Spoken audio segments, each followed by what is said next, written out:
Hey everybody, what's going on? It's Eric here. I want to discuss with you what it means to me to hear the word digital media.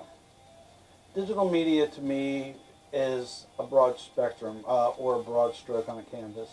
Um, Digital media, as it pertains to me, started off as a DJ, hence the microphone right here.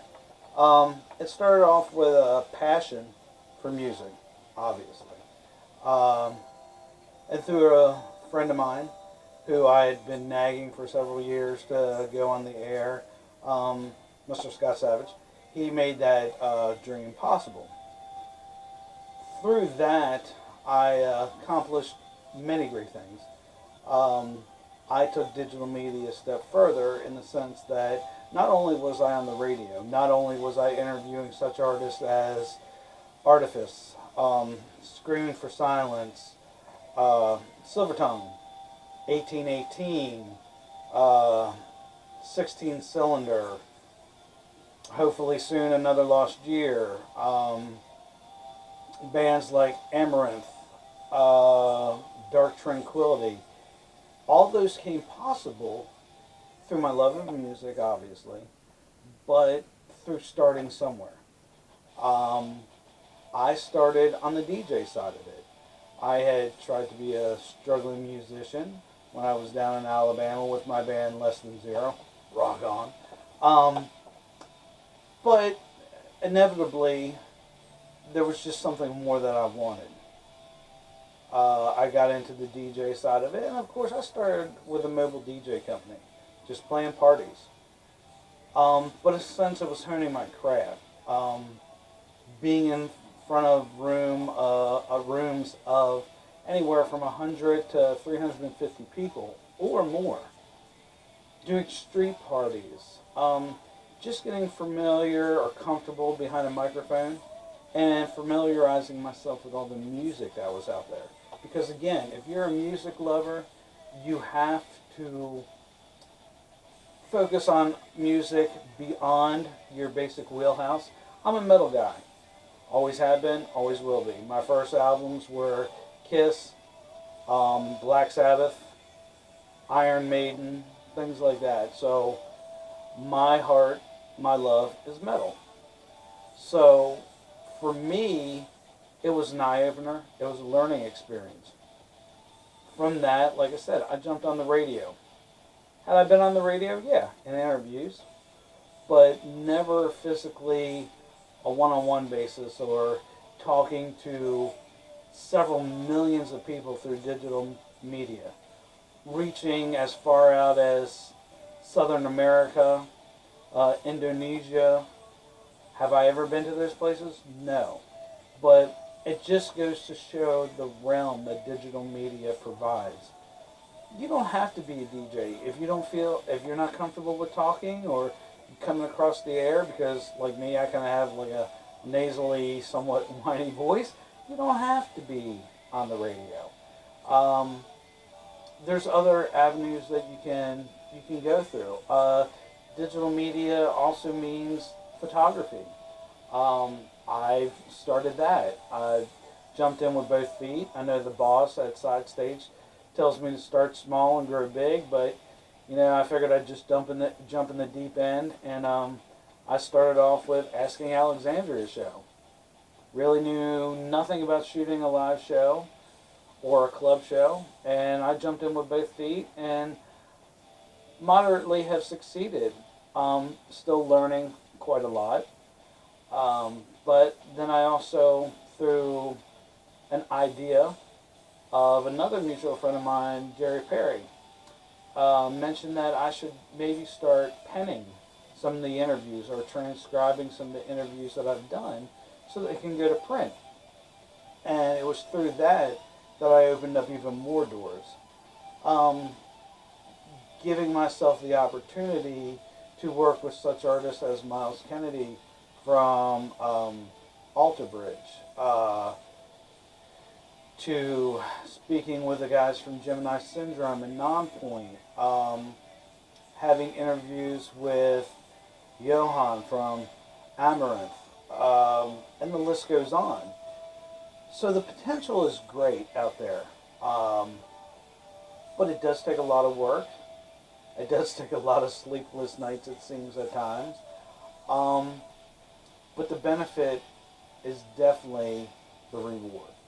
Meaning that if you're a music lover, whether you're on the production side of it, like putting shows together, doing the mixing, or whether you're like a great friend of mine, Todd Stotler, who produces the music in the sense of a CD, an album, something tangible that you can hold or listen to like I said, the production side, which another great friend of mine, John, does, who you'll see both of their interviews throughout. Um, John is a promoter. He is a manager. He has a company that focuses on every aspect of a live performance with a band, from merchandising to airplay to scheduling a tour routes to just everything you can possibly think of when it comes to live production. Again, all these things don't come easily. They won't come overnight. They are definitely things that you have to work for. But the best thing I can say is to slay the naysayer, so to speak. If you believe in yourself and you believe what it is that you love and want to do, whether it be digital media such as what I'm into, from the DJ side of it to the reporting to the writing to the photography work, you can do anything. I chose digital media, again, like I said, because of my love of music. It gave me the opportunity to listen to the bands that I listen to interview the bands I listen to, and be around the music that I love.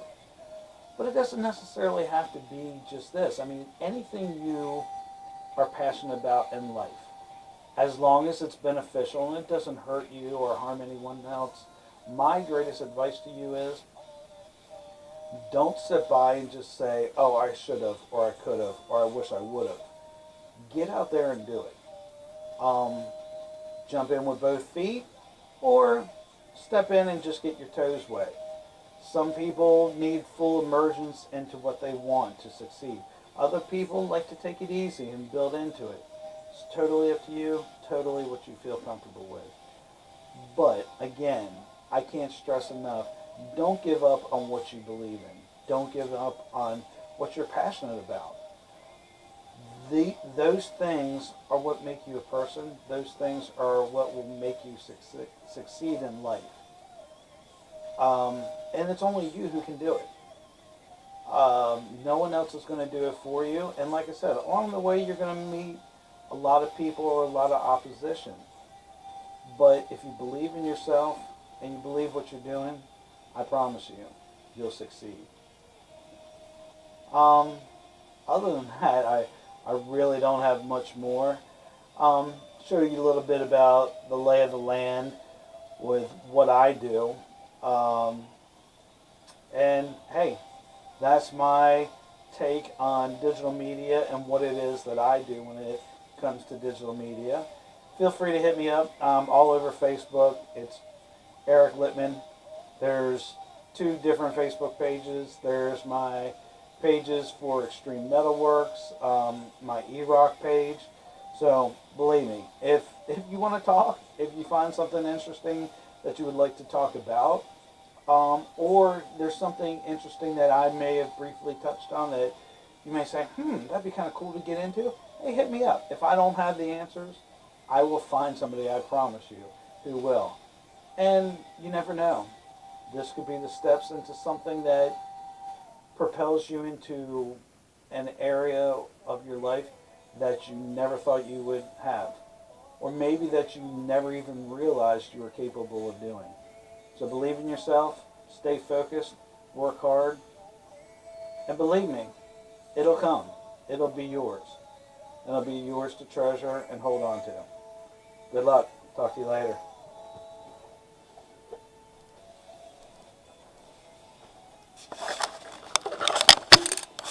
So basically, the lay of the land is cool stuff. Signed posters, meeting bands, hanging out with friends, and just enjoying yourself. I mean, if, like I said, you love music, then hey, go for it. And believe me, you'll never get any thing out of me saying, oh, well, that's the full thing to do, because this is hard. It's not going to be easy. But like I said, if you're passionate enough about it and you love it, it can be something great. And so here we go. We have the production computer, which would be our station computer or the DJ computer. Of course, we had the mighty Yeti mic, great omnidirectional mic. And then, of course, you got to have the laptop to make videos, which hopefully I'll be doing here shortly, listening to your music, and just overall staying connected. There's digital media. You've got your tablets or your little notes, cell phone, cameras. I mean, you're going to need, you're definitely going to need a digital camera. So I would recommend, if you're just getting into it, to start out with something that's at least an 18 megapixel camera. If you're doing a lot of indoor shooting, you're going to have to look around and see what different lenses are best for indoor shooting.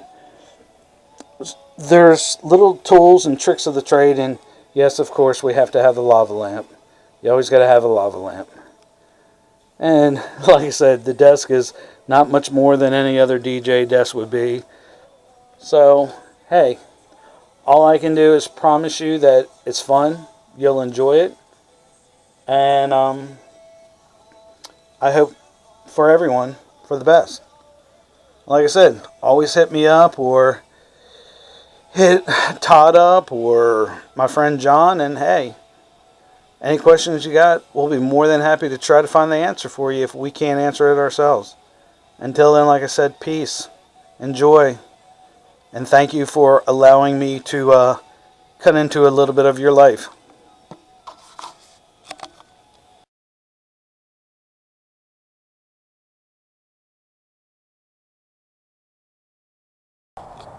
Hey everybody, what's going on? With me today, I have Whit. Whit, Hi. go ahead and introduce yourself to everybody. Hi, I'm Whit. I am a social worker by trade, but also a musician who plays in 2 bands. How did you get into music? I started playing music when I was 10 years old. My band director in elementary school taught me how to play the flute, taught me how to read music, and then I decided to pursue guitar lessons and just keep going with it. What I know, because of being in a band myself, or being in elementary school band, then middle school band, I know we weren't the coolest kids in the world. And kids, if you're watching this, I know you're going to get a lot of grief from your friends and everything like that. But that being said, what made you just keep plugging away? I think that the family atmosphere that was our marching band made me crave that later on, like after school. To play music as a team and to work together as a team, but also be friends that have things in common was really important for me. I also had a lot of fun in marching band, I'm not going to lie. So when I went and graduated, that part of my life was missing. So luckily, I had taken guitar lessons, so I decided to play string instruments later on. Awesome. Now, you say you're in a metal band. Yes. How did that come about? Well, I think that networking is key when you join any band. After college, I decided that I wanted to have some fun, so I've been playing in this metal band for 2 years. I met the front man of the band at one of his shows, and I gave him my number, and I said, if you want someone who wants a female bass player that can sing, to go ahead and text me, and their bass player quit in a week, so I got that gig. Awesome. Now, what else beyond, obviously, the social worker, the band you're in now, what are we doing on the side? Well, I work on a side project that is an Irish folk punk duo. I play acoustic guitar and sing, and I have a front man who plays tin whistle and sings, and we're working on incorporating the classic flute, my first instrument, into that music. What would you say to somebody, anybody who walks up to you, whether it be young or old, and they're interested in what you're doing, or there's something about what you're doing that just sticks with them? What advice would you give them, or do you have for them? I would say that if music is your passion, is the thing that takes you away, makes you happy, connects you to other people, to always pursue that, because that's a very important thing in life. And with the way that I grew up, I don't think that I would have been as successful now if I wouldn't have pursued these things that I loved in life. So it's really important to do that. So basically, follow your dreams, follow your passions. Yes, and be smart about it. I work a day job, but I did just get back on an international tour. A national tour, not international. Not yet. Not yet.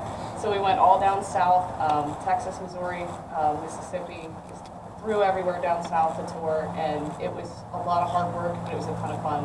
So I'm very lucky to have that experience. And again, not to sound like your typical male, what boundaries have you broken? What obstacles have you had to overcome being a female, coming from, like you said, a high school band atmosphere into the rock and metal scene, and even beyond that? I think that as a female bass player, I really have to prove myself. I play a smaller bass than a lot of these big 6-foot-tall bearded guys play. I sing differently than they do, and I really catch people off guard when I get up there and start screaming different parts of the songs or singing high notes after screaming. It really impresses people, but you have to break that barrier to get there. So you have to work harder as a woman in the metal and rock scene to get anywhere. So your advice would definitely be, regardless of the struggle, if you want it bad enough, you're going to have to work at it. Yes, and network. Talk to people that you know who play, and keep playing. You'll get better if you're playing on a regular basis.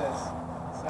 Yeah, and that's the old analogy, practice makes perfect. And that's totally true. I started in my metal band almost 2 years ago, a year and a half ago to be exact, and I'm twice as good as I was then, just because we play every week, multiple times a week.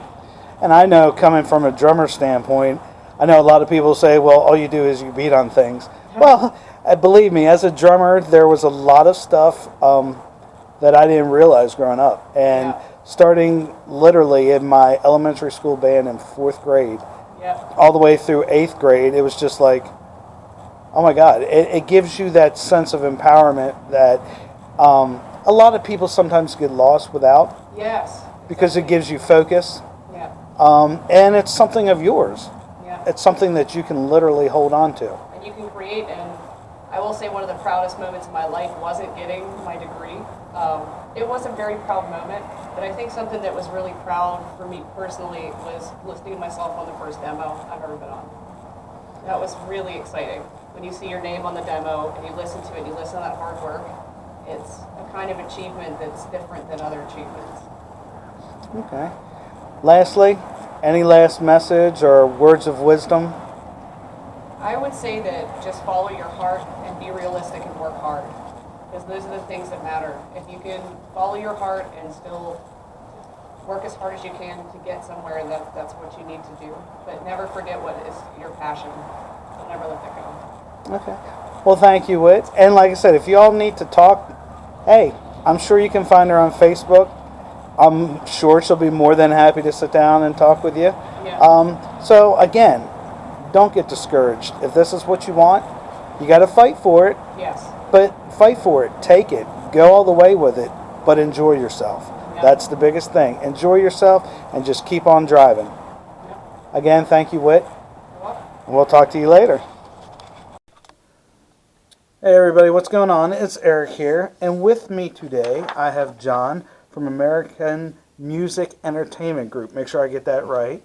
How's it going, buddy? It's going great. Yeah. Well, as we alluded to before, we were Maxed Out Entertainment, which we've been known around Hagerstown for a while. We just changed this year. We're now a music group, which encompasses a lot more than just what we were doing. Okay. You led into a great question. What does that mean? Okay.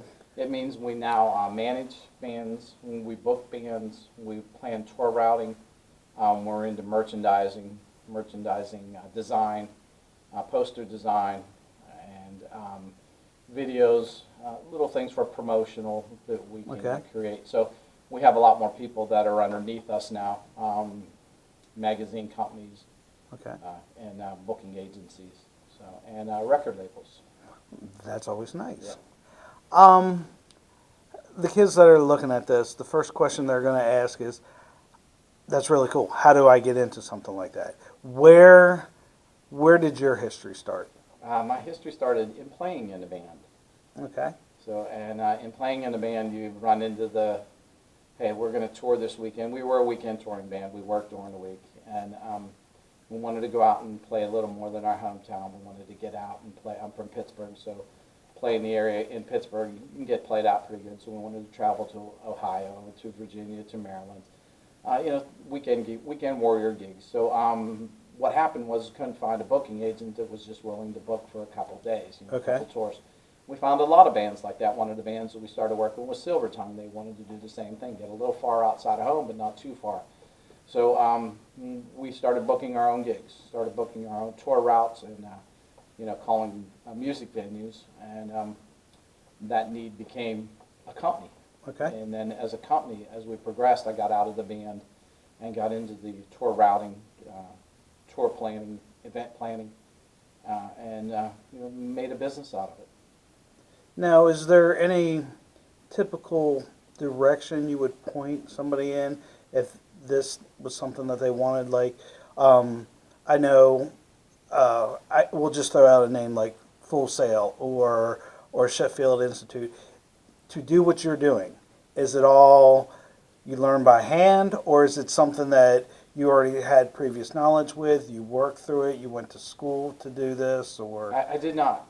Actually, I do have some business management, and I managed for a lot of companies. I managed for Walmart, Home Depot, Lowe's, Best Buy, Circuit City. So I had a lot of management in my background through those years as I started out. But there wasn't a framework or a map that said you got to do this and this. It was a lot of contacting people, writing down what worked and what didn't. okay, Kind of a correction of errors, and we should all really, if you're going to be a manager, you want to know what errors you had the year before that didn't work, so you can correct them the next year. Basically, is what a correction of errors are. So you can improve your management skills in your company's focus, so you're not making the same mistakes over and over again. Once you do, and you have a framework set for your business, a business plan that kind of works, and you model it after that, you can tweak it then and work the bugs out. So every band that comes along that wants to be the Weekend Warrior touring band, and that's really all we do. We don't do major. We do some tour dates for major groups, but that's not our business. We help them because we want that band. correct. So we do some routing and work with some routing, but really we kind of work with the smaller bands who want to do the little tours, the little runs. Okay. What over how many years have you been doing this now? I will say 20 years. All right. What over the 20 years, on the good side or the bad side, have been some focal memories or things that just like snap in the head when you sit there and think about, oh wow, the 20 years I've been doing this? Wow, the biggest thing I can think, the transitions from the regional local bands, the local regional bands, to the national touring bands. When you make that transition, and really we kind of grew up with the bands. So when we were doing Pop Evil and Otherwise, and in this moment, and Non-Point, they were just coming out. There were Right. bands, Wayland and Silvertongue. There were bands that were not national bands yet. They were local regional bands. So Hellstorm, all those bands. And what happened was one day they started becoming national touring bands. So they were calling us for dates, field dates, more than little tour runs. So we would do a field date for the bands as they got bigger. And it kind of snowballed. Then other bands started hearing, hey, you want a place to play called John. He'll get you a place for, if you don't have a show this weekend or, during the week. Go ahead and give them a call, and they'll hook you up with a day or a place, a venue to play in. And that kind of snowballed then. And we were getting bands calling from all over the place. So That's kind of why we went to the music group more than anything else, is to be able to take care of a lot more bands, a lot more music magazines, photographers, coming to the shows. So we were a little more professional. Okay. If you had to put a label on what it is you actually do, Mhm. what would be the label? What would you call yourself? You're not the first person to ask that. I don't even know. It's a jack of all trades. Wear many hats. You have to be a manager. Sometimes you have to be a babysitter, which you help me out with Yes. shows. So I mean, you're a food planner, so you can plan the meals out. People don't realize when the bands are out touring and they have 12 people on a tour package that everybody's got to eat. Yep. Sometimes 3 meals a day. So you have to make sure that the bands have, and they can't run to a store, stop at the grocery store. So you have to make sure that they have food. You got to make sure that they have a place to sleep or shower. So I mean, there's some important things that you want them to take on tour with them. Water is very big, fruits, things that are not going to spoil quickly and they can eat on the road. Got to eat. So that's one area. You're actually managing an event, and then you have sound system, lights, production. The stage, the curtains, power in the building. Is it enough power? My gosh, that's been a big Yes. thorn in our sides. Playing some older venues, they don't have enough power supply to be able to supply. So you become an electrician. You have to be able to fix whatever's broke. You have to learn how the sound's supposed to sound. So now you become a sound engineer, so you can actually adjust the sound for the room, run the front of the house and the monitor mix so the artist can hear what they're singing, specifically their personal monitor mix. You're developing a relationship with media. So you're out there pushing the shows. You've got to tell people where your show is and when and what band's coming. So you got to figure out how to do that and make that work for everybody. That's another job in itself. Doing the artwork for the posters, the flyers, all the media outlets that you want to get them electronically. You have to make sure they fit in, on Facebook, or they fit in a website and not cutting off their heads or the date that they're playing. Right. So a lot of times you want to make sure that all that's done. So there's a lot of hats that you can wear as a company that's a media company. And owning our own sound, owning the things that we do, our own designers, our own graphic artists working for us, it's kind of nice now that you're being a media group, you're pretty much all in-house. So you don't have to rely on too many companies outside that realm to get you what you need. Makes sense. If, like I said, going back to the kids who are watching this, who are passing by and checking out the video as it plays, would there be a direction that you would recommend them go in if this was something that appealed to them, or something that they're like, hey, that would be something neat for me to get into? Tour managing and event managing is very big. A friend of mine, Brad Divins, who actually is the front of a house sound guy and works with Enrique Iglesias. They travel all over the world. It's huge. He loves doing it. You're working with artists that are, superstars. You have to learn how to manage your time, what you do out on the road. So business management is huge, and people in general, you got to know math. You got to be able to figure out who's getting paid, because you're usually the guy that's collecting the money, then paying the bands, and doing the ticket counts and making sure everybody's taken care of. So it's not like you're going to go out there and say, well, I don't really like school and I don't know what I want to do, but I want to be in music. Even musicians, I talked to Matt from Super Bob. I worked with all these guys, Clint from Another Lost Year. These guys that are smaller touring bands, they're still national bands. They have to be their financial person too. So even though they're playing in the band, they're their own manager, because it saves money that way, and they understand finances. They can really control their finances. So if you're going to be in a group or manage a group, making sure that you understand the financial end of it, the business end of music. And a lot of bands now, they have to sell their own merchandise, because they're not selling as many CDs online. The ticket sales aren't quite where they need, so they need to have the T-shirts, the hats, the bumper stickers, the keychains. They have to market themselves. So marketing would be another aspect of what you need to do. Understand marketing and learn, when you're going out there. all about what you want to do. So business management, business marketing would be a couple courses that I wished I would have taken more advantage of when I was in school.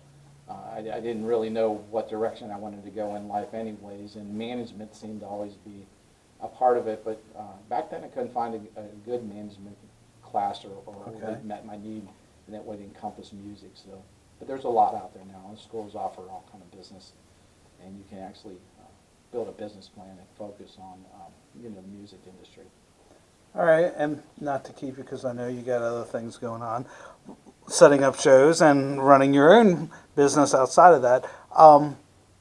What message would you give if you were going to lay it out to somebody, or like your son? I mean, if you're sitting down with him and this is something that he wanted to get into, what would you tell him?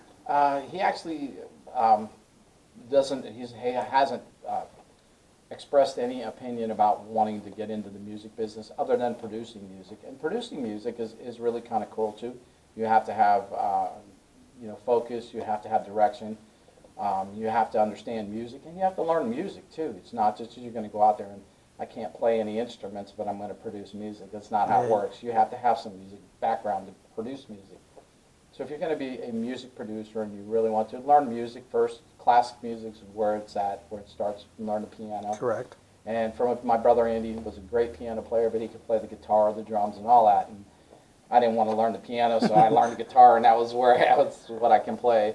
But understand the biggest piece of advice is pick something, stick with it. When you feel like it's not the direction you want to go and do more, don't lag with it. Don't stay with that. There's other avenues you can go. I mean, and as a young teenager, there are a lot of things you can get into music-wise or business-wise. Just stay focused on, on a plan. Once that plan is done and you've learned all you can learn, then move on. Don't ever have regret about learning something and then not being able to fulfill that. So when you get into college, I know a lot of guys that get into college and they go for one major and then they have changing their major a year later. Hey, I did it. Yeah, I did the same thing. So I changed a few things. What I wanted, but my basis was always management. So I always wanted to be a manager or something, or business management is real key. And understanding business, again, get back to the math, but it's really. Yeah, did you hear that? Yeah. All the times you ask, where's math going to help me out? There you go. It's huge. Math is huge. You've got to understand the dollar, the percentage of what you're getting, and understand a good business plan, even in your life. I mean, as a teenager now, and you get an allowance, do you spend it all in one weekend, or do you, hey, I'm going to save this for the next 2 weeks to my next allowance? Budgeting. Understand your budget. What do I have to spend? What do I need? That's huge. Budgets are, you can't spend all your money in one day and go out and have a great dinner and then starve the next 2 weeks. Right. And the starving artists, that's where you hear that from, they can as well too. If you're not planning what you make out over the next period between you get paid, you really want to, in life in general, you have to concentrate on that budget. Right. You have to have a plan. You have to have a plan. Yeah. All right. Well, sir, I thank you. I thank you for your time. We will see you soon. And hey, if y'all have questions, I'm sure John will entertain them. Yep. Feel free to ask, because you all are at the pivotal point right now where it may not be a concrete decision that you choose, but it's just a direction you want to go in. So, hey, hit him up. Maybe he can give you some sage words of advice and get you pointed in the right direction. Definitely. Thank you again, sir. Thank you.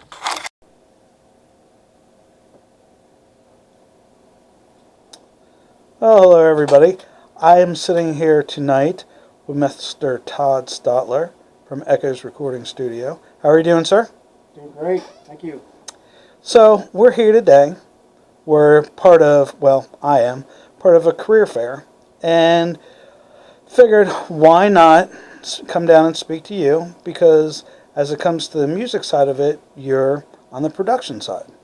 And I felt, why don't we get a different point of view? And, that's what we're essentially here for. So, I guess, in a nutshell, give us a breakdown, if you can, what got you started? I was always interested in music at an early age. My family was very musical. There was always music being played in my house, be it from a stereo system, speakers, or instruments. So grew up all around music, and I had a deep love of music. And for some reason, when I was a little kid, I just loved recording things on tape recorders. And even in school, when people were drawing pictures, most of the people in school, the guys were drawing pictures of cars. I was drawing pictures of mixing consoles and stuff like this. So I just knew from an early age I really wanted to get into doing audio work because it's a lot of fun. And I was hugely inspired by this band called the Beatles. If you've never heard of them, check them out. And when I was about 13 years old, I was watching a documentary about them. And the documentary had a lot of their producer in it, George Martin, who was up on my wall everywhere. And he talked about how they would cut up the tape, rewind this, throw a microphone around, swinging it while they recorded, things like that. And I just sat there as a 13-year-old going, that is what I want to do. So, yeah, I kind of knew from a very early age. I filed the paperwork to start this June 6, 1990, the day I graduated. And this is my 27th year doing this. I've been full-time at it now for 17 years. This has been my only job. Okay. 27 years the studio has existed. Excellent. Now, going back to, since we both kind of ran in the same circles, if you had to look back at those years, I, of course, was in band. Kind of got away from it when I hit high school because I was more into probably doing stuff I shouldn't have been doing. But what, if anything, did you see were possibly some of the hurdles or the things that, I don't necessarily say because obviously you didn't get that discouraged, but might have made you take a step back or things like that? Hurdles to where I want to be? Well, money was always a factor because this is basically, I have a self-made business here. And it was, if you ask anyone who starts out a business, the first couple years or several years are very, very, very rough. Bill Gates just didn't walk into Microsoft one day and have $50 billion. He was like all of us when we started out. He was eating ramen noodles and saltine chips, So yeah, those years were really, really lean. And also, running into people that were like, this is not a good career. You should do something else, and don't do music or anything, which, now, just obviously it worked out for me, but things like that, just people trying to say, it's not going to work out, or, get a real job. To this day, people still don't think I have a real job. They think I just come in here and look at this stuff, but that's the one thing, though, that I instilled in myself that I think I got when I was young, is that I had a dream, I held on to it, and I followed it, and I did anything I could to get to this point, and I'm so happy I did. Now, you brought up an interesting thing. You talked about people telling you that wasn't a good career choice, or you need to go learn something different. There was a learning process, obviously, in doing what you're doing. Oh, obviously. Now, would you necessarily recommend to maybe some of the students who are going to see this to check out a different school, to check out some place, if this was something that they were interested in? There are a lot of schools that do teach production, recording, music production. A lot of us, though, feel that this really, where you really learn this is hands-on. Schools for recording can teach you so much of the theoretical textbook stuff, but honestly, this is something, it's like a mechanic. You can read so much about working on a car by a book, but until you get into the engine, get the screwdriver, and get all dirty, that's when you're going to actually learn it. And honestly, we recommend, people that want to get into this. Well, I teach at Frostburg University in the fall. I adjunct a recording class, and I recommend to them they pick up an internship, at a recording studio or television station or radio, and get some hands-on training, and right, kind of work up from there. Because this is really more of a hands-on field, like a skill. Correct. Learning on the job skill. That would be the best thing. Okay. Yeah, because with me doing the more on-air personality, the radio side of it, you can go into the DJ side of it, but there's also a lot to learn because it's more than just pushing buttons and turning a microphone on. And you have to understand there's definitely a difference. There's definitely a science to it, obviously, and there's, like you said, there's definitely a book side of it. Oh, yeah. But I think, and I would agree with you, the best that I did was when I was thrown behind a board and say, go at it. Okay, you're going to be doing your own radio show. Where I really got my skills improved in doing record production was when I was young and just taking my bands, friends of friends' bands, and getting them in my studio and just trying it this way, trying it that way, putting the mic here, putting the mic there, and just woodshedding. I spent years and years woodshedding all of this, and that really paid off. It's like practicing. The more you practice, the better you'll become, and I just practiced a ton of doing this. What, I guess, have been some of the highlights of what you're doing now? Well, I'll tell you, working with some of the most amazing musicians I've ever met in my life is just, the greatest satisfaction above and beyond any money or awards I could get from this. Just being able to work with an artist and helping them realize their conception and getting that to an actual physical CD, MP3, or whatever, and hearing the end results, that is the greatest gift that I think I've ever gotten in my life, to do that. I've worked with some high-profile clients. I got to work with Blake Shelton a few years ago. I did some demos for John Mayer a while back. Won some awards and everything. Probably one of the coolest things I ever did was I did a work for the Smithsonian Museum in Washington, D.C. about 10 years ago. I worked with a bunch of Native Americans sitting around a 300-year-old drum that they basically sat around chanting all these old Cherokee, Sioux, Native American Indian songs. And basically, when you go down into the museum in D.C. and you see some of the exhibits and you hear in the background, oh, that stuff, that was done here. And that was one of the really coolest things I think I ever did because it was so out of the norm. It was just not every day I come to work and, okay, who do we got in the studio? Oh, we got a Native American Indian band. So I love that. That was probably one of the most highlights I ever did. But honestly, just working with musicians. I love musicians. They're my people. What could you say to, again, the kids who are watching this that possibly, like you said, went down the road where everybody was trying to discourage them or push them in another direction? Basically, if you've got a dream and you really want to do it, believe in it. Believe in it, hold on to it. Every great thing has started from a dream. Everything. And no matter how far-fetched it may be, dreams can become reality. But you have to put a lot of work into it. A lot of work, a lot of blood, sweat, and tears, a lot of sacrifices. I made a lot of sacrifices where, I would work long hours. I still do work long hours today. But just never give up your dream and put in a lot of hard work. If you put a lot of hard work into something, you will see results. I'm a firm believer in that. And I would ditto that. It's taken me a full circle to finally come around to do what I'm doing now, but I love it, and I want to replace it for anything. And when you get to a position in life where you're working in a field that you enjoy it, that is the greatest satisfaction.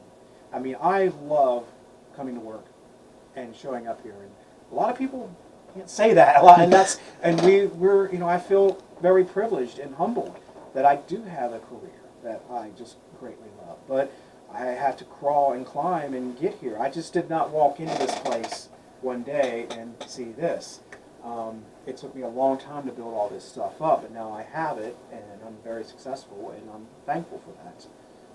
And I'm very humble too. But yeah, just follow your dreams and put in a lot of hard work and dedication, and you will get it. You will. And if a student seeing this would like to get in contact with you or possibly come down here, is that something that you offer? Absolutely. I do internships here. I do one-on-ones. I have a lot of school groups that come in here every now and then, and we show them how an album is made and everything. I really did not have anyone mentoring me when I was young, so I kind of mentored myself. So I love mentoring and helping out other people. Even if it's just coming in here for a couple hours and giving them a little rundown and everything. Absolutely, yes, that's something I enjoy doing. Okay, great. Well, Todd, I thank you, sir. Thank you. The kids thank you. And hey, as Todd said, believe in yourself, believe in your dreams, and you're going to definitely have to put forth the effort if you want to see the reward. Thank you, sir. Thank We'll you. talk to you soon.